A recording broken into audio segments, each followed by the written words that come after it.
UK Prime Minister Liz Truss resigns.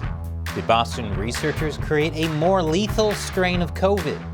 And Kanye West agrees to buy Parler. That and more on this week's headlines.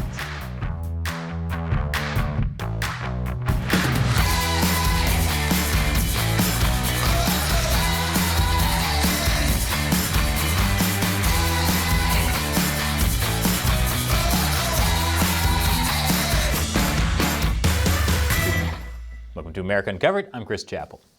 More and more companies in the U.S. are trying to charge employees hundreds and even thousands of dollars for job training if they quit before a specified amount of time. Industries from healthcare to trucking and even beauty salons are doing this in an effort to keep workers from leaving. Geez, and I thought I had abandonment issues.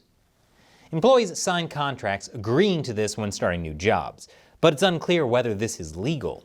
According to one law professor, employers are looking for ways to keep their workers from quitting without raising wages or improving working conditions. Now, I can see both sides here. On the one hand, employees should always read every part of a contract so they're not surprised later on. On the other hand, this is super shady. Imagine if somebody you dated tried pulling this. You're breaking up with me? Well, since it hasn't been 3 months yet, you have to pay me back for all those dinners. Quit complaining. You should have read my full bio before swiping right. Flooding in Lee County, Florida, after Hurricane Ian led to a rise in Vibrio vulnificus infections. Vibrio vulnificus is a flesh-eating bacteria. It also sounds like a forbidden Harry Potter spell. Residents are warned that infections are caused when the bacteria, found in warm, brackish water, enters through cuts and wounds on the skin. Man, this is terrible. Is what I'd be saying if this took place anywhere but Florida. I assume Floridians aren't even worried about it, since this isn't even in the top 10 worst things in Florida that will eat your flesh. And that includes Floridians. Thanks, bath salts. UK Prime Minister Liz Truss resigned on Thursday. Truss said she would remain in office until a replacement is chosen.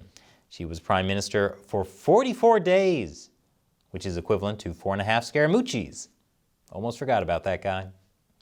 Truss's tenure as Prime Minister was filled with turmoil, largely because of her disastrous mini-budget, which caused the UK's currency and financial markets to plummet. Truss apologized for this, saying, "I do want to accept responsibility and say sorry for the mistakes that have been made. I wanted to act to help people with their energy bills, to deal with the issue of high taxes, but we went too far and too fast." And you can tell she means it. Everything except the wanting to apologize and accept responsibility part, I mean. Because before saying she was sorry, she fired her finance minister and one of her closest allies, Kwasi Kwarteng. Shortly after, her Home Secretary resigned after using her personal email for work matters. Truss's resignation didn't come as a surprise. She was asked to quit not only by her opposition, but by many from within her own party. She is also the third Conservative UK Prime Minister to resign since 2019. This was such an expected move that the Daily Star dressed up a head of lettuce as Liz Truss and set up a live cam to see whether or not the lettuce would outlast Truss's tenure. Turns out the lettuce won by a landslide. I bet Liz Truss wishes she didn't have to leave so quickly. She's sorry she couldn't remain in office. Man, UK politics are so much more fun than the US's. Truss hasn't indicated what her next move will be, but since she was only on the job for 44 days, I assume it will be paying Parliament back for her job training. More after the break. Welcome back. Gas prices are on the rise again after a 98-day streak of declining. But it's worth noting that while some media outlets constantly touted the streak of gas prices decreasing, those declines weren't nearly as steep as the initial increase. That's like bragging about going for a 2-minute walk every day for the last 3 months after a solid year of eating the entire McDonald's menu every morning for breakfast. President Biden took credit for bringing down gas prices, but is currently blaming Russia's war in Ukraine and Saudi Arabia's cut in oil production for prices going back up. So he blames everyone else when things go bad, but takes credit when things go well. Wow, our president is basically the worst kid in every college group project. I covered Saudi Arabia's decision to cut oil production last week. You should check it out.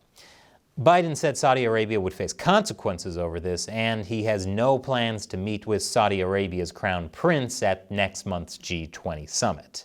I feel bad for the staff at the G20 summit. This feels like when someone gets married and has to make the seating chart and do all the scatter plotting of who hates who. Okay, so America and Saudi Arabia are beefing over oil, Russia and China are beefing with everyone, and India doesn't eat beef. We've got our work cut out for us here. In response to this, the Saudi prince had this to say. Anybody that challenges the existence of this country and this kingdom, all of us, we are projects of jihad and martyrdom. That's my message to anybody that thinks that he can threaten us. Wow, those are some tough words from a country that buys a ton of its weapons from the U.S. This is like a kid telling their parents, "I'm moving out. I don't need you. By the way, can I get an advance on my allowance?" Speaking of terrible consequences, earlier this week, reports came out that researchers at Boston University created a highly lethal variant of COVID that killed 80% of test mice infected with it. They did this by grafting the spike proteins from the Omicron strain to the original Wuhan COVID-19 virus. Another lethal strain of COVID. After all we've been through, are they out of their minds? This feels like when researchers make robots capable of becoming sentient. Have you not seen all the stories showing how bad of an idea this is? You know, before any scientist is allowed in a lab, they should be forced to watch an apocalypse movie marathon as a course in what not to do. And if they do it, they should be fired and get charged for their job training. A professor at Rutgers University criticized this study, saying, "The research is a clear example of gain-of-function research. If we are to avoid a next lab-generated pandemic, it is imperative that oversight of enhanced potential pandemic pathogen research be strengthened." And the National Institute of Allergy and Infectious Diseases said they would look into this as this research wasn't cleared with the agency. They said the research, which was partially funded by the U.S. government, should have gone through extra review before proceeding. Boston University pushed back on these claims, calling them false and inaccurate. They said, first, this research is not gain-of-function research, meaning it did not amplify the Washington state SARS-CoV-2 virus strain, original virus from 2020, or make it more dangerous. They said this new lab-generated Omicron strain actually made the original COVID-19 strain less deadly, since the original strain killed 100% of mice infected with it, opposed to the new strain's kill rate of 80%. They also noted the type of mice they used were bred to be more susceptible to the virus, and received an incredibly high viral load. Okay, so that might all be true, but it also seems like Boston University is being a little sneaky in their statement here, because Boston University scientists are trying to cover their butts by denying they're doing controversial research. But according to scientists who aren't trying to cover their butts, this was clearly gain-of-function research, despite the university's denials. Because even if the original virus didn't get more deadly, it still gained the function of evading immunity, like Omicron. And while yes, they may have created a new strain that is less deadly than the original COVID, it's still more deadly than Omicron, and could possibly be as transmissible as Omicron. That's still bad. But we don't know how transmissible Boston University's COVID strain is because the university said it did not test for transmissibility. I'm not feeling better here.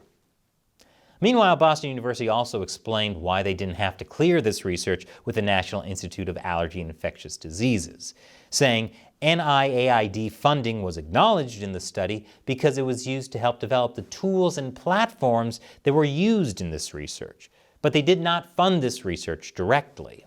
So Boston University didn't have to get additional government oversight. Clearly, they can just regulate themselves. Boston University claims this research would help them better understand and treat the virus, be better prepared for future pandemics, and assured they're strictly following all safety protocols. Yeah, I've heard that before. I don't know if this explanation will make anyone feel better and less suspicious, but I can tell you who it definitely won't make feel better. All those dead mice. Your COVID policies are killing 80 to 100% of us? Who are you? Rodent Andrew Cuomo? And after the break, Kanye West agrees to buy Parler. Welcome back.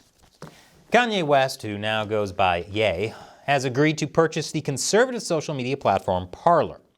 West said he was motivated to buy Parler after being locked out of his Instagram and Twitter accounts for making inflammatory remarks about Jewish people. This is exactly what the world needs. More billionaires with their own social media platforms. I feel like we're a few months away from Jeff Bezos using a giant laser cannon to type status updates on the moon. And if you didn't know, Kanye is a billionaire. I know, because I found it on the internet. And the internet is always right.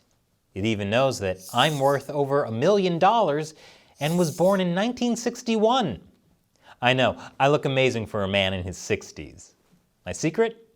I don't have a lot of stress since I'm apparently worth over $1 million. Parler was temporarily taken off Apple and Google app stores and is still suspended from Amazon for its alleged role in the January 6th storming of the Capitol. Parler is very pro-free speech and anti-censorship, which means you can say just about anything on there. Even, how does Pete Davidson seem like a more stable and level-headed father figure than Ye? Something worth mentioning is that the CEO of Parler is George Farmer, who is married to conservative political influencer Candace Owens.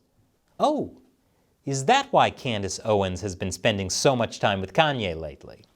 This is the same energy as when you meet someone, they act like your best friend, then all of a sudden they try roping you into a multi-level marketing scheme. Kanye West said that even though Parler is technically in competition with Donald Trump's conservative Truth Social app, he intends to invite the former president to join his platform. Between this and Elon Musk saying he would bring Trump back to Twitter if and when he buys the company, this proves one thing. Joe Biden needs to up his social media game. You know your posts are boring when people prefer the guy who almost started World War III on Twitter. Multiple times. Trump is still stirring controversy with his social media posts. He wrote on Truth Social that no president has done more for Israel. He could easily become Israel's prime minister, and U.S. Jews need to get their act together and appreciate him in Israel before it's too late.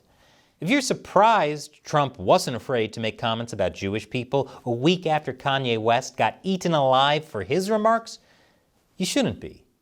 After all, Trump lives in Florida, which is full of way worse things that will eat you alive. Again, also including Floridians. Trump's comments received a lot of backlash and were called anti-Semitic. Although at least one part of what Trump said was accurate. I believe he could be elected Israel's prime minister, because if there's one country on earth that loves building walls, it's Israel. And hey, he'd at least probably last longer than Liz Truss.